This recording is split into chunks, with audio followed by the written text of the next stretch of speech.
Em Patos de Minas são registrados por mês cerca de 120 casos de violência contra a mulher. No mês passado, uma jovem de 18 anos foi morta a tiros. O principal suspeito, o ex-namorado. O motivo? Ela não quis mais continuar o relacionamento, que, segundo a mãe da vítima, era violento. Como conseguir sair de uma relação assim antes que o pior aconteça? Namoro violento é o tema do MGTV Responde de hoje.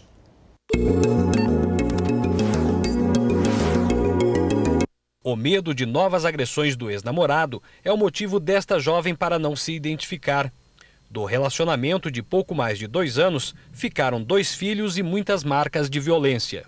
Ele chegou na minha casa, eu estava com visita. Ele se portou muito bem enquanto a visita estava na minha casa. Quando a visita começou a sair, ele já começou a alterar o tom de voz dele e partiu para cima de mim querendo me bater. Aí, em determinado momento, uma pessoa viu o que estava acontecendo e interviu. E conseguiu retirar ele um certo minuto de próximo de mim. E passou pro lado de fora do portão da minha casa.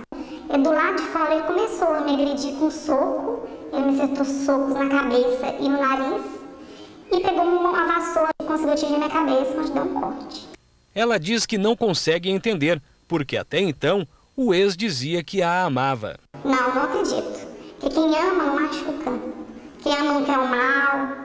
Sabe? E pra mim isso é uma doença mesmo, não existe esse amor não. De acordo com a delegada da mulher em Patos de Minas, por mês são registrados cerca de 120 casos de violência contra a mulher. Grande maioria nossa são casos de ameaça, ameaças de morte, de agressão, de qualquer tipo de ameaça. As outras, nós temos lesões corporais, algumas mais sérias que as outras leves, vias de fato, perturbação da tranquilidade. A delegada conta ainda que a maioria das vítimas não dá andamento à ação contra o agressor. Então, fez o boletim de ocorrência e tem interesse em processá-lo, tem que comparecer uma delegacia para instaurar o inquérito. Quando a situação sai do controle, o que era amor se transforma em ódio. E o conflito entre estes dois sentimentos, o amor e o ódio, pode levar à tragédia, como foi o caso da estudante Graciele, de 18 anos, morta a tiros no interior desta escola pelo ex-namorado. Graciele Cristina Gomes cursava o 3º ano do ensino médio. Segundo testemunhas, ela foi retirada da sala de aula pelo ex-namorado, que depois de uma rápida discussão, disparou 4 tiros contra a jovem. Os dois tinham uma filha de 5 meses. A criança recebe agora os cuidados dos pais de Graciele. Dona Cláudia lembra que o relacionamento da filha com o pai da criança era tumultuado desde o início. Era um relacionamento de brigas, porque ele judiava dela, mesmo ela estando grávida, ele judiava dela. Ele batia nela, ele às vezes chamava ela para sair na chuva, no vento, no frio. Ela ia, às vezes ela voltava já à tarde da noite, com ele agredindo ela. A mãe diz que quando Graciele terminou o relacionamento, as ameaças aumentaram. Ela falava que queria viver a vida dela, queria ser livre. Queria viver só para nenê, cuidar da criança e pronto. Que agora ela tinha uma vida para cuidar, que era nenê, né? Mas só porque ele não dava tempo para ela. Toda vez que ela falava assim que não queria, ele vinha cá no portão, ameaçava, falava que ela tinha que ficar com ele. Uma semana após o crime, Ronierson Barbosa Soares, de 20 anos, se apresentou na delegacia da Polícia Civil, acompanhado de um advogado.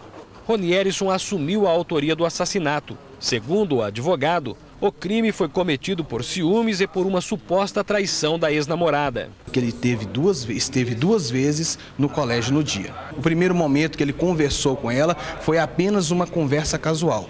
Aí, a partir desse momento que ela informou para ele que realmente estava com outra pessoa, ele saiu, foi na sua casa, num momento de desespero, tomou posse de uma arma de fogo e foi atrás dela. Para o delegado que apura o caso, essa versão não isenta em nada o acusado. Com certeza, ele já entrou ali com a intenção, com o dolo realmente, de cometer esse crime bárbaro de homicídio. O pai da jovem assassinada diz que não consegue compreender essa relação de amor e ódio.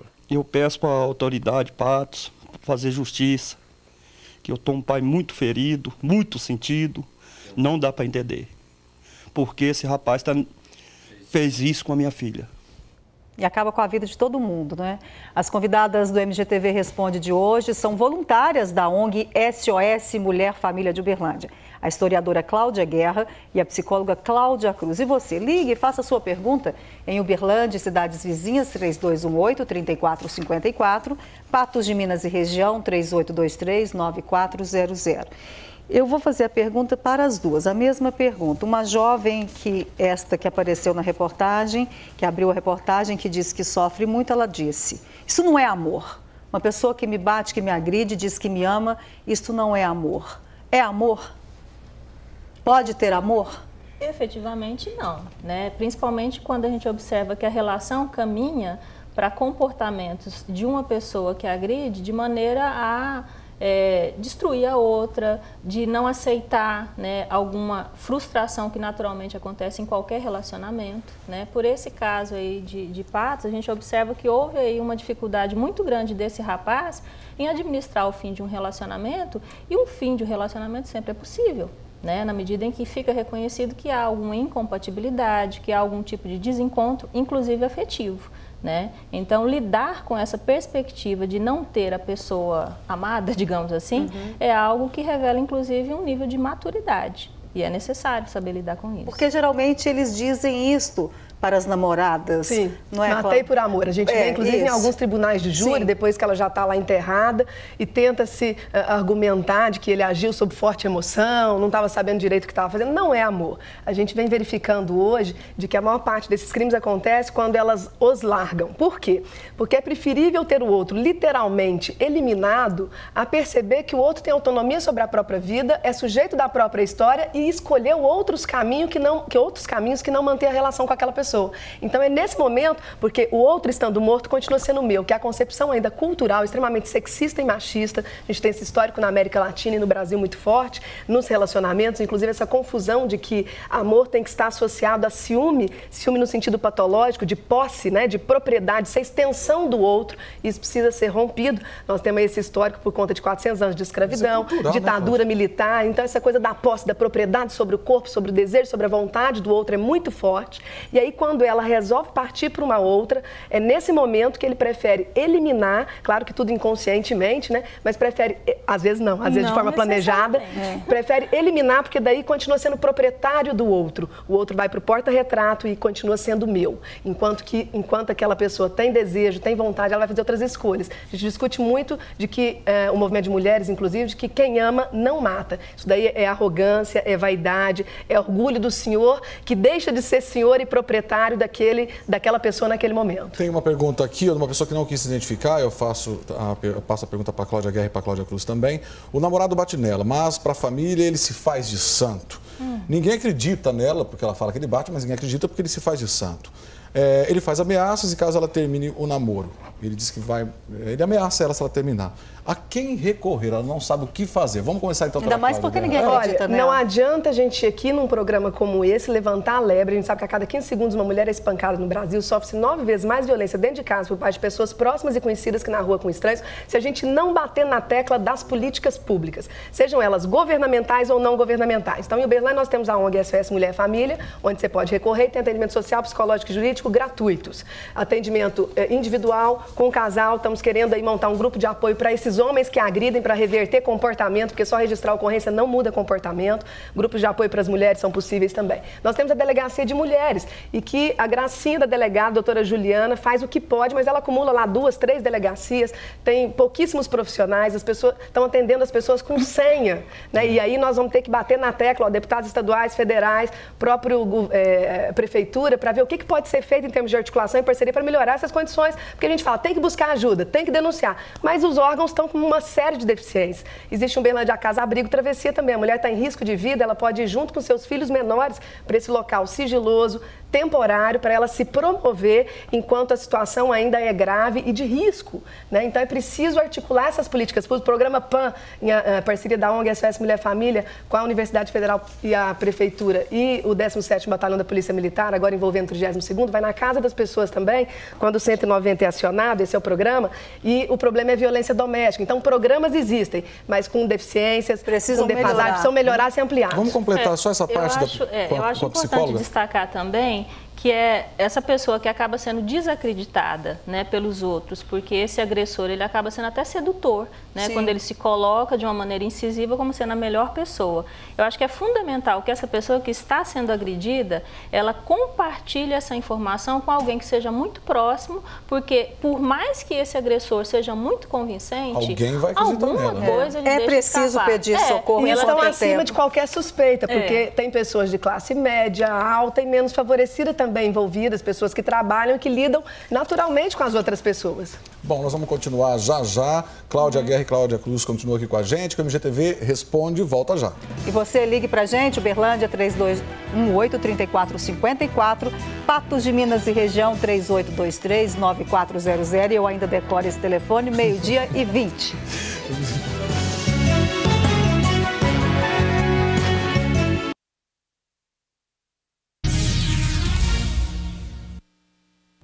O MGTV Responde está de volta com o tema Namoro Violento. As convidadas de hoje são voluntárias da ONG SOS Mulher Família de Uberlândia, a historiadora Cláudia Guerra e a psicóloga Cláudia Cruz. Você pode fazer a sua pergunta na região de Uberlândia, 3218-3454 e em Patos de Minas e cidades vizinhas, 3823-9400. O telefone agora você vai aprender, né? Você sabe. Vamos continuar aqui. Então, tem uma pergunta aqui.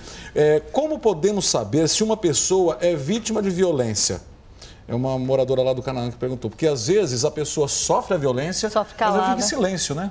Isso, e aí é interessante porque existem vários fatores inibidores da busca de ajuda. Baixa autoestima, falta de infraestrutura dos órgãos de atendimento, vergonha, medo, ele ameaça, fala, se você buscar ajuda eu te mato. Então, são vários, às vezes a religião que equivocadamente coloca a questão, porque o problema não é a religião, é a interpretação equivocada. Aguenta mais um pouquinho, porque se está ruim com ele é pior sem ele, ou às vezes a família que não dá esse apoio. Então, foi o fardo, né? Ou a crença de que eu posso mudar o outro. Não, é temporário, eu posso mudá-lo. Então, existem uma série de crenças e concepções que inibem a busca de ajuda, a pessoa fica no isolamento e no silêncio não compartilha isso. Mas é um mito achar que existe um comportamento de agressor, porque essa violência é democrática e atinge todas as classes, raças, etnias, gerações e, portanto, atinge a qualquer pessoa. Então, Cláudia, mas eu imagino que esta pessoa do Canaã, ela esteja desconfiando que alguém está precisando de ajuda. Como eu posso reconhecer alguém ao meu lado para ajudar mesmo essa pessoa a acompanhá-la até uma dessas instituições públicas, a ONG, por exemplo, a Delegacia de Mulheres?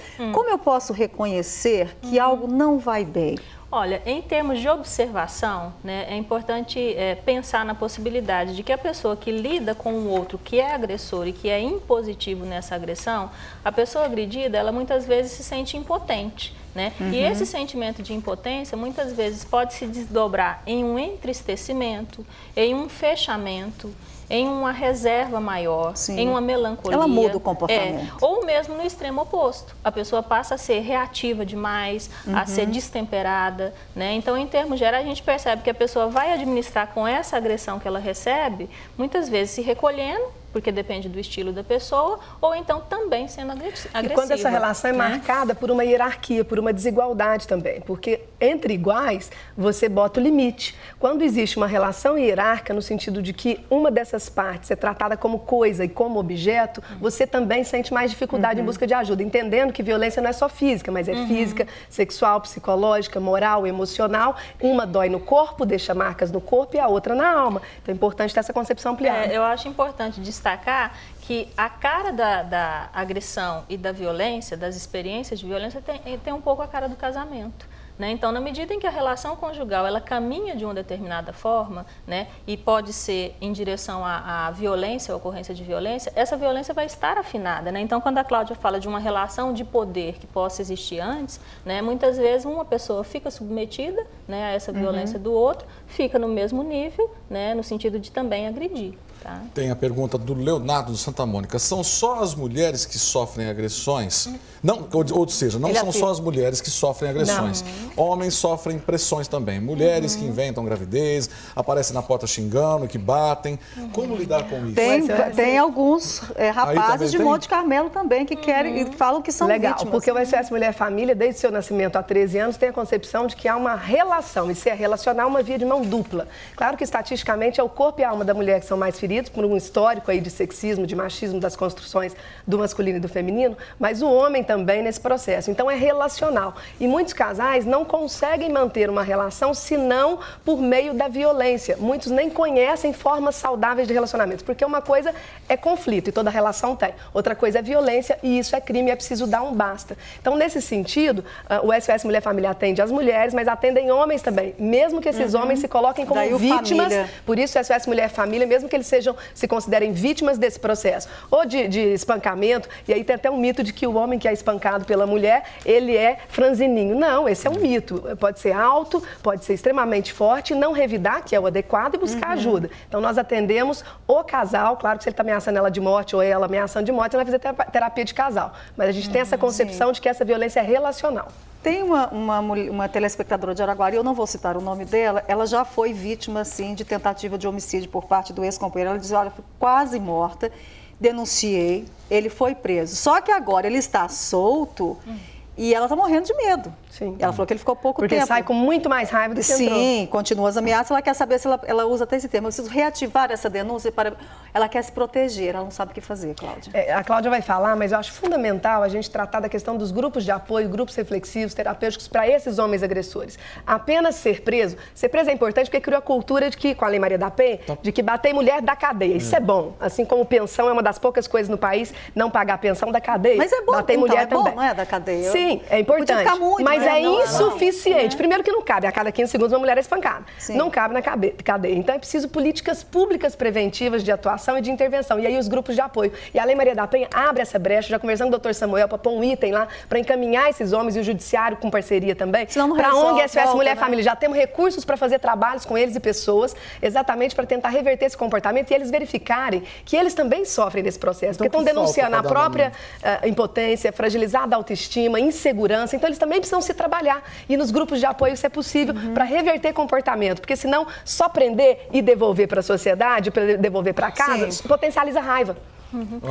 Eu acho que no caso, complementando o que a Cláudia disse e até enfatizando, né, a proposta de intervenção, né, feita pelo SOS Ação Mulher Família é no sentido de ampliar essa intervenção, porque só juridicamente essa intervenção não dá conta do caso. Né? Ou seja, existia um histórico anterior de violência que muitas vezes não foi considerado, chegou ao extremo que foi a agressão e no final das contas, se essa pessoa simplesmente ela é impedida de ter o contato com o outro com quem ela agride e não é trabalhada, nenhuma intervenção é feita sobre ela, então... E como nós foca aqui é o namoro, começa com um saculejinho, tapinha na cara lá na hora do namoro e não ter sido colocado o limite. Não colocar o limite vai intensificando até que um tenta matar o outro. E o tapinha dói, né? E um tapinha dói e é crime. Mulher não é cachorro, tem que não gosta de apanhar, isso é outro mito. Agora, olha só, que uma moradora do Planalto, não vou falar o nome também, ela vive com uma pessoa agressiva, como companheiro dela, né? Agora ele está obrigando a ela a vender a casa para dar metade do dinheiro para ele. Ele não teria direito. O que ela deve fazer? O companheiro é alcoólatra. Então, buscar ajuda ali, a gente tem uma rede de equipamentos. Então, é importante acionar a rede de equipamentos para dependência química, para que haja esse encaminhamento, se a pessoa desejar. Se a pessoa não desejar, quem está sofrendo, buscando ajuda, vai se posicionar também. As orientações jurídicas são dadas, porque um dos mitos é esse. Se você sair, você perde a casa, você vai perder a guarda das crianças. Não existe nada disso. É preciso buscar ajuda, desmistificar, ter orientação jurídica para poder fazer as próprias escolhas. Mas o SOS não está lá para separar ninguém nem para juntar. A pessoa tem que ser sujeito da própria história e no seu ritmo, no seu tempo e fazendo escolhas. Agora eu peço atenção das duas aqui, porque é uma criança que está pedindo ajuda. Eu acho que quando é criança dói mais ainda no coração da gente. É uma criança de Patos de Minas, os pais estão separados há algum tempo, ele, os irmãozinhos e a mãe são ameaçados constantemente de morte. Ele diz que o pai é amigo de policiais. O que fazer? Isso é muito traumatizante, não é, Cláudia, com a criança? A gente observa nos casos que são atendidos no SOS que a grande maioria das famílias, digamos assim, que chegam à instituição tem filhos frequentemente, tem filhos de outros relacionamentos e é importante reconhecer o impacto que é para a criança vivenciar num contexto familiar onde a agressão ela acontece muitas vezes. Mas quando ele, é porque o nosso tempo acaba, quando ele diz assim que é amigo de policiais, pode ser, eu estou dizendo, pode ser que eles já tenham feito denúncia, não tenham conseguido apoio, pode ter sido, pode isso acontece, não sabemos disso. Nós já atendemos vários casos de envolvimento de policiais. Onde essa família vai buscar ajuda? Onde? Ministério Público pode Ministério Público, Público, o Conselho da Criança e do Adolescente, conselhos tutelares, que tem uma força bastante significativa de investigação. Na própria ONG SOS Mulher Família, porque a gente articula também trabalho em parceria com os conselhos da criança e adolescente, com o Conselho Tutelar. Então pode sim. São tantas perguntas assim que a gente vê um sofrimento. É muito. E os impactos disso na saúde da pessoa. As pessoas estão trabalhando com prejuízos, impactadas na sua saúde mental, inclusive em função dessa violência doméstica. Por isso que a gente conseguiu a aprovação de um projeto Brasil Foundation, órgão internacional, com a saúde aqui de Uberlândia. Estamos aguardando uma devolutiva positiva do secretário de Saúde para implantar esse projeto piloto no UAI Pampulha, para a gente começar a fazer esse trabalho preventivo e de atuação, porque impacta diretamente na saúde. Nós entendemos a violência doméstica como um problema de saúde pública, porque morrem ou são feridas mais pessoas em função disso do que de outras doenças. Aqui tem, olha, a produção colocou que uma mulher ligou de 57 anos, uma senhora ligou chorando, falando que o marido agride ela, ameaça ela, fala que vai bater, fala que ela tem outro, ela não tem ninguém, ela diz que ela só sabe ficar quieta o tempo inteiro em casa. Isso é extremamente agressivo. Que já são os impactos, né, dessa violência que ela vive, é fundamental que ela reconheça que existem instituições que tratam especificamente desse tipo de caso. Agora, o atendimento psicológico ajuda na autoestima, porque é chave na fechadura. Mulher carente com baixa autoestima e homem autoritário,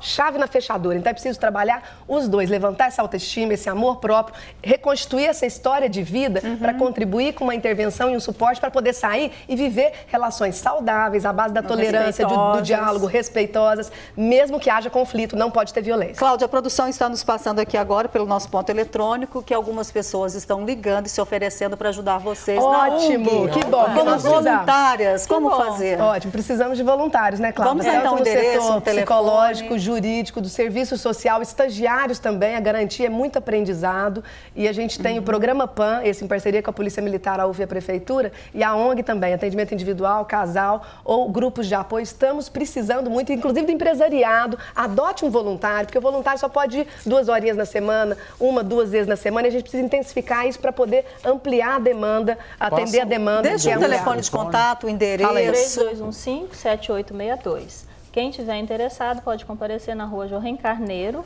1454, levando um currículo, porque para a gente é importante que a pessoa tenha habilidade para lidar com esse tipo de caso. Inclusive, a gente faz processo seletivo para garantir ética e qualidade no atendimento, porque diploma só no braço não garante isso. Por isso tem que ter formação continuada e nós damos toda a primeira quarta do mês, das 2 às 3h30, formação continuada para quem chega. Porque os históricos de sofrimento são muitos. Tem uma outra senhora aqui de 54 anos, ela disse que 20 anos de casada, 20 anos de violência, 20 anos apanhando e até faca, média, né, até faca ele pega, diz ela que sempre que bebe, pega a faca, fala que vai matar e que não adianta ela ir à delegacia da mulher, nem um juiz tira ele de casa e faz com que ele pare com esse comportamento. Olha, ela está desafiando as políticas públicas, o poder público, né? Eu acho que é importante esse desafio realmente para poder As vítimas precisam confiar nessas instituições. Ela precisa chegar a uma delegacia de mulher e ser acolhida, não é isso? Isso. E ser atendida, bem atendida. Dependência química não justifica violência, porque ele não bate no chefe na empresa, nem no companheiro do boteco que bebe com ele. Aliás, eles costumam direciona essa violência para a mulher e para os filhos. Casa, né? Então não é a bebida que causa violência. Ela facilita, potencializa, mas o buraco é mais embaixo, tem construções aí de gênero. Está quase acabando o nosso tempo. Eu gostaria de fazer uma pergunta aqui. A pessoa que não quis se identificar, essa vai para Cláudia Cruz. Ele diz que a ex-mulher impede de ver o filho há 4 anos. Ele disse que por amor a ele, ela se mataria e em seguida mataria. Ela ameaça que vai matar. Que sentimento é esse? Ele quer saber como lidar. Ele não vê os filhos, ele não consegue fazer nada. De medo. Pois é importante que pelo menos tenha o reconhecimento de um respaldo jurídico para isso. Né? Nesse caso, esse senhor, ele pode procurar ajuda na ONG? Pode, porque ele vai ter orientação jurídica, inclusive psicológica, para não ficar tão submetido a essa mulher que acaba manipulando ele e os filhos também. Bom, eu vou repetir então o telefone da ONG. Mulher Família, ONG Mulher Família, 3215-7862. Eu agradeço a presença da psicóloga Cláudia Cruz, da historiadora Cláudia Guerra, obrigado, a presença de você em casa que ligou, participou e fez a sua pergunta. E nós em breve voltaremos a esse assunto, porque merece toda a atenção. Muita atenção.